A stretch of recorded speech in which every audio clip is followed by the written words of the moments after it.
Hello everyone, myself doctor Mohammad Zahid, PG scholar in Unani medicine. आज मैं आपको बताने वाला हूँ यूनानी की एक सिंगल प्लांट मेडिसिन के बारे में, जिसका नॉर्मली यूज़ जो है वो हेपेटिक डिसऑर्डर के कंडीशन में होता है। हेपेटिक डिसऑर्डर जो है वो एक बहुत ही ब्रॉड टर्म होता है, जिसमें बहुत सारी बीमारियाँ जो होती हैं, बहुत सारे डिजीज़ कंडीशंस होते हैं। लेकिन मोस्ट कॉमनली दो ऐसे कंडीशंस होते हैं जहाँ इसका यूज़ किया जाता है, इस दवा का, इस मेडिसिनल प्लांट्स का यूज़ किया जाता है।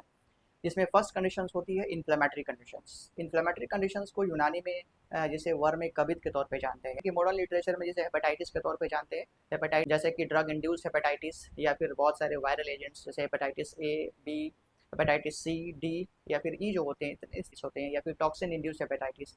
वह दूसरी होती है कि ये जिगर के सुद्दों को खोलने का काम करते हैं। सुद्दा मतलब कि ऑब्स्ट्रक्शन जो होता है जिगर में, लिवर में जो ऑब्स्ट्रक्टिव पाथवे डेवलप होते हैं due to fatty liver disease की वजह से, या फिर non alcoholic fatty liver disease की वजह से, जब आपके लिवर सेल में फैट्स का डिपोजिशन होता है और जिसके डिफरेंट सिम्टम्स पता चलते हैं, जैसे कि आपके लिवर साइड पे डलनेस पता चलना, पेन का पता चलना, या फिर हेपाटोमेगेली यानी लिवर का साइज बड़ा हो जाना, ये चीज़ें आती हैं। मोस्ट कॉमन जो एक सिम्टम्स है जिसमें एक्सेसिव फैटिक पता चलती है, बहुत ज़्यादा थकावट का पता चलना। इन जो दवा है, जो मेडिसिन है, सिंगल प्लांट मेडिसिन है, वो है अपसंतीन।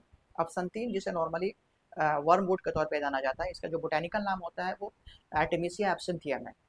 इसे किस वे में यूज़ कर सकते हैं, तो इसका जो मोस्ट कॉमन वे होता है यूज़ करने का, उसे आप अर्क के फॉर्म में यानी डिस्टिलेट के फॉर्म में यूज़ कर सकते हैं इस दवा का, या फिर शुगर सिरप यानी जैसे शरबत यूनानी में कहा जाता है, उस फॉर्म में भी आप इसे यूज़ कर सकते हैं।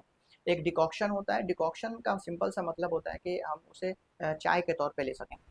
तो नेक्स्ट वीडियो में मैं आपसे फिर मिलूंगा कुछ नए यूनानी कंटेंट के साथ, जो आपके लिए बेनिफिशियल हो। थैंक यू, बहुत शुक्रिया, खुदा हाफिज़।